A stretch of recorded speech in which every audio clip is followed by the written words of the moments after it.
LeBron, Frank looked at you at the start of the fourth and said, we won the first, they got 2 and 3, we win the fourth. What is it about this squad in winning time? We're just a composed group, no matter the circumstances. Being on the road, being at home, to be able to kind of calm your head, in the fourth quarter, be able to execute and get stops is an ingredient for winning.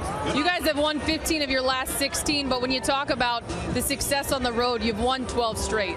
What is that consistency a result of? It starts on the defensive end. We held the team to 87 points on their home floor. So when we don't play well offensively, which we didn't do tonight, we missed 9 free throws at 53%. We was 39% from the three-point line. We turned the ball over a lot and gave them a lot of pick sixes, for transition buckets. But when we defend, we're going to give ourselves a good chance. You know that the success of this squad starts and ends with you and Anthony. But a guy like Jared Dudley, who told us on Media Day, whenever he's needed, he will show up. What was his role tonight and how impactful was he? He's a guy who stays ready, true professional, trains, works his mind, works his body to be ready for whenever. And with Doe being out and, and Kuz being out, he was called upon and he delivered. I can tell you're not in a great mood, but I will say this. I've seen you go from chill mode to activated in this building. At no point were you in chill mode as you earned your 6th triple-double. But what did this game need from you that you had your hands all over? We just wanted to start the road trip off the right way, and that's exactly what I wanted to do. I wanted to be able to set the tone. We did that for the first 2 quarters.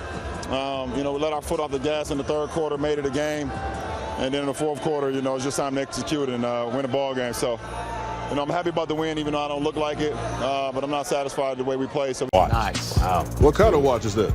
Man, me and Brez. It's a Rolly. Yeah. Me and Brez were talking, man. Shaq got D-Fish. Rolex, you got us like a bag of M&Ms last year. But they had peanuts in them. They did. Big difference. In his last 4 games, you can see the numbers that AD has put up, and they're just ridiculous. 35 and 8, 63%, 2 blocks per game, Western Conference Player of the Week. Who cares about that? I was telling Tough Juice during the commercial break, he went up against Jokic, All-Star, Gobert, Defensive Player of the Year, Whiteside, considered a good big, Cat, Karl Anthony Towns, who's having the best year of his career, and he was barbecue chicken. Just checking out that list that you write. Cooking. Yeah, putting on a demonstration, and I'll tell you why. It's because he's more athletic than some of the guys we just mentioned. He's more mobile than some of the guys we just mentioned, and his skill set is higher than some of the guys we just mentioned. And add that with playing alongside with LeBron James, those guys are going to be put and placed on an island every time they're guarding him, which equals you cannot stay in front of him. Yeah, he might not be verbalizing it, and he it's not his style, but AD's sending a message to all the bigs and all the rest of the league 100%. Very silently, okay? I've been down in New Orleans. I've been an All-Star. I haven't won anything. I'm 26 years old, and I've seen LeBron. I've seen, KD. I've seen all this stuff. I'm one of those players, and I'm sending the message because it's not by accident. You go to Denver on a back-to-back night, and you fly into Utah, and you just kicking ass. You don't care who it is, okay? So he's sending the message early that you better be ready when I come into the gym. Karl Anthony scored 27 IV. IV, that was the Don't first forget the IV. That's right. Yeah, The Jokic game. I'm going to send a And the message to next take off my watch because I know Chris McGee is going to replace it for Christmas. So thanks, Chris. Where'd you get that watch? Target coming your way. Maybe so. A little kid's watch. What do you got there, buddy? It's a little Fitbit. A little blood My pressure. bad. So you running laps later? What's gift from my girlfriend. Is that what Kelly. Yeah, you get your Such your a nice steps in. lady. She is. Dropping on a knee this Christmas? Brad's going to get engaged? Too soon. Sorry, that's a lot of pressure to put on my friend. Welcome to the She family, watching the Kelly. show? I hope not. For your sake and mine. Vucevic not playing tonight, going up against Jonathan Isaac as we segue from Bress's personal life back to the Lakers. Back to the Lakers. Top 2 shot blockers going at it tonight. Should be a fun matchup, and I think Anthony Davis silently maybe going to send a message again, isn't he, Big Game? Yeah, because this guy, Isaac, he's leading the league in blocks. He's just one more, enemy in his mind that he has to erase.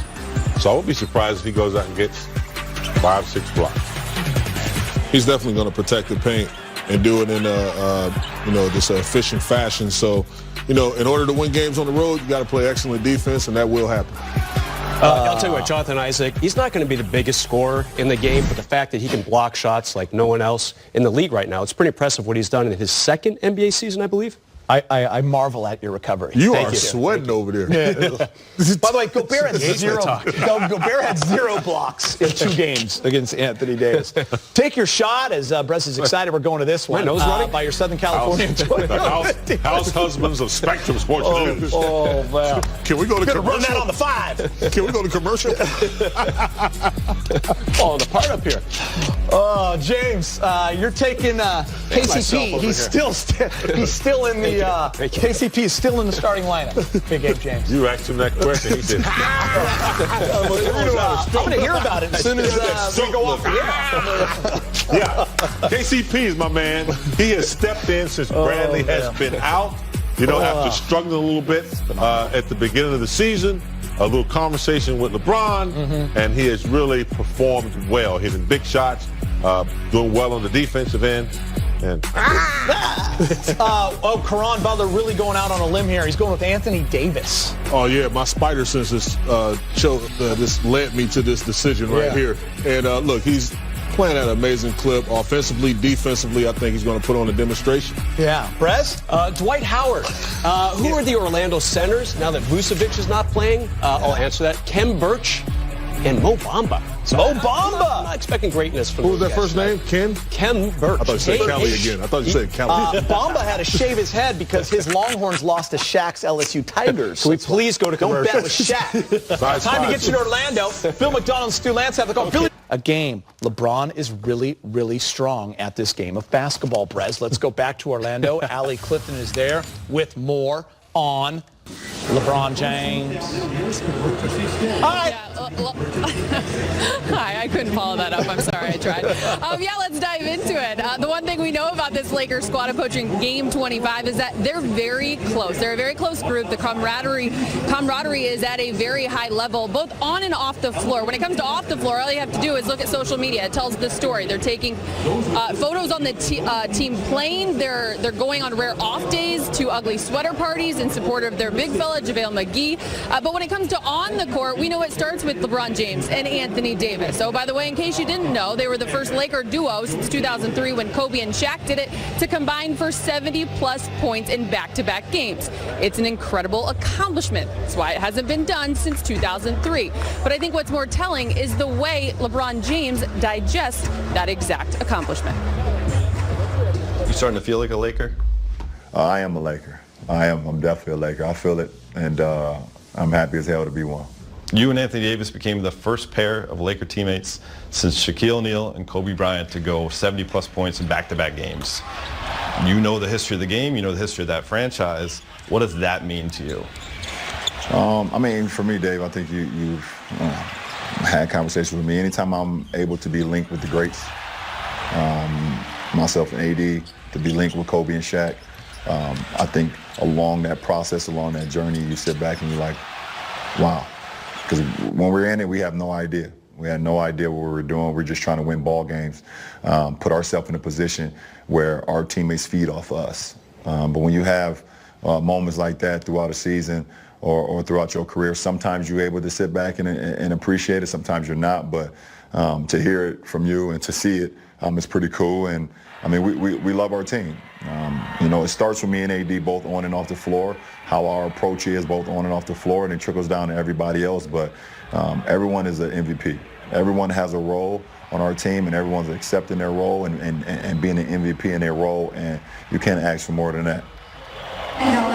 So now it's only a matter of time to see whether or not that streak continues to 3 games in a row. Of course, in that first game against Portland, they hit the 70 mark right on the head. And then, as you mentioned at the top of the show, it took a 50-32 performance to do it again to reach 82. But there is no denying just how connected and efficient LeBron James and Anthony Davis are right now. And as LeBron just mentioned, it's all about the team, and it has certainly trickled down to the rest of the team. It's made for a great, fun start. Skeet? By the way, Allie, we were given stats earlier, and we were talking about things that haven't been done since 1972.